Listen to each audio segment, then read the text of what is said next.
एक गरिबीतली माय आपल्या मुलाला शिकवलं, दुसऱ्याच्या घरचे भांडे घासून शिकवलं, खुरपण करून शिकवलं, थोडक्यात सांगतो. आणि खूप शिकलं पोरग आणि महाराज 7 जिल्ह्याचं बॉस झालं. त्याला टेबलवरूनच इतके पैसे, तर टेबल खालून किती पैसे, इतके पैसे त्याला भेटत होते, इतके भेटत होते. आणि त्यांनी बा इतकं श्रीमंत असल्यामुळे मंत्र्याची पोरगी भेटली त्याला. काही काही गोष्टी घडलेल्या असतात बरं का.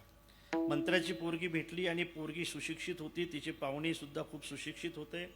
त्या घरात जी म्हातारी होती ना ती जुन्या वळणाची होती. ती बिचारी रोज माळ जपायची. त्या सुनीला काही ते पसंत पडत नव्हतं. ती सुशिक्षित होती. ती सारखी घरानं करायची, काय हो तुमची माय किती दिवस थांबणार आहे, तुम्ही तर म्हटले होते 2 वर्षात जाईल, 10 वर्ष झाले बाई अजूनही जात नाही.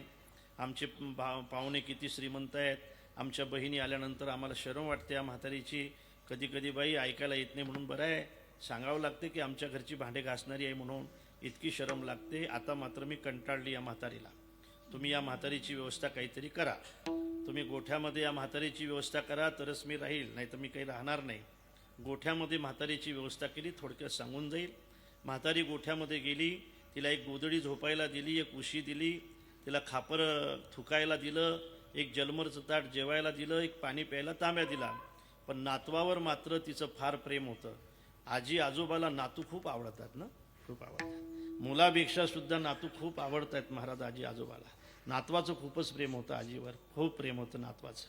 नातू सारखा आपल्या आजीच्या भेटीसाठी रडायचा, पण त्याची माय मात्र आजीकडे त्याला कधी जाऊ देत नव्हती. एक एक दिवस तिला युगासारखा वाटत होता. आणि एक दिवशी म्हातारी खाटेवरच गेली. पहा, त्याची व्यवस्था केली. आणि पण जो नातू होता ना त्याने काय केलं माहीत आहे, ती गोधडी घेतली, त्याची अशी वडकटी बनवली, ते खापर घेतलं, ते ताट घेतलं, तो तांब्या घेतला, ती काठी घेतली, आपल्या आजीची वाहन घेतली. आणि एक काचाची अलमारी होती बघा त्याच्या घरात, त्याच्या सगळ्या ठेवून दिल्या वस्तू त्याने.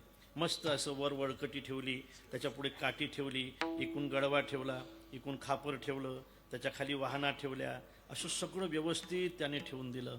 आईचं लक्ष गेलं. एक दिवस विचारलं, कशासाठी ठेवलं रे? कोणी ठेवलं? म्हटले मा मीच ठेवलंय, मीच ठेवलं. कशासाठी ठेवलं मूर्खा? आपल्या घरात आता याचं काय काम आहे, या गोधडीचं काय काम आहे आपल्या घरात? आपल्या घरात त्याचं काय काम आहे असं म्हटल्यानंतर मुलाने उत्तर दिलं, मा तुझं काम जरी संपलेलं असलं तर एक दिवस मला या सगळ्या गोष्टीचं काम पडणार आहे. लक्षात ठेव, एक दिवस या सगळ्या वस्तू मी तुझ्या समोर ठेवल्याशिवाय राहणार नाही. ज्या वेळेला ह्या वस्तू समोर येतात ना त्यावेळेला बाया चर्चा करत असतात, हे ना कसं फळ भेटलात, त्याला फळ म्हणतात. केलं ते भेटलंय, तसं केलंय तसं भेटलंय, याला फळ म्हणतात. आता ऐका, केलेल्या कर्माचं फळ मिळतच असतं महाराज, मिळतच असतं. केलेल्या कर्माचं फळ मिळत असतं. कर्म म्हणजे बी आहे. विठ्ठल विठ्ठल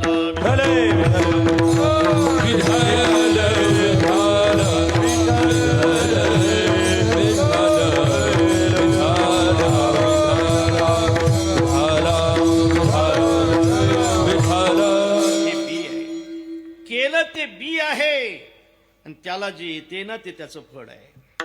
महाराज असं म्हणतात, शेती चांगली आहे हो, असू द्या. नांगरटी झालेली आहे हो, होऊ द्या. त्याची मशागत खूप चांगली झाली हो, करू द्या.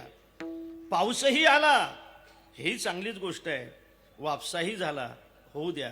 पण हे सगळं झाल्यानंतर, ते सगळं झाल्यानंतर सुप्तम न बीजम यदी, जर समजा त्याच्यामध्ये तुम्ही बी नाही पेरलं तर काय उपयोग आहे? बरं बी पेरूनही ते बी जर चांगलं नसलं तर काय उपयोग आहे? मग त्याने प्रश्न विचारला, महाराज चांगलं बी पेरल्यानंतर त्याचा परिणाम काय आहे? शुद्ध बीजा पोटी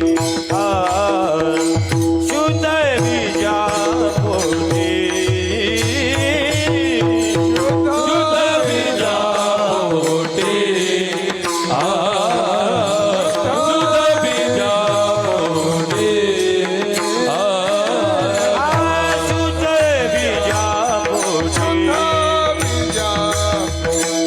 शुद्ध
असेल त्याचं फळसुद्धा अत्यंत शुद्ध राहतं. बी अत्यंत महत्त्वाचं आहे. माणसाने फळाचा विचार केल्यापेक्षा बियाचा विचार करणं महत्त्वाचं आहे. बी चांगलं ठेवा, फळ नंतर पाहून घेऊ आपण.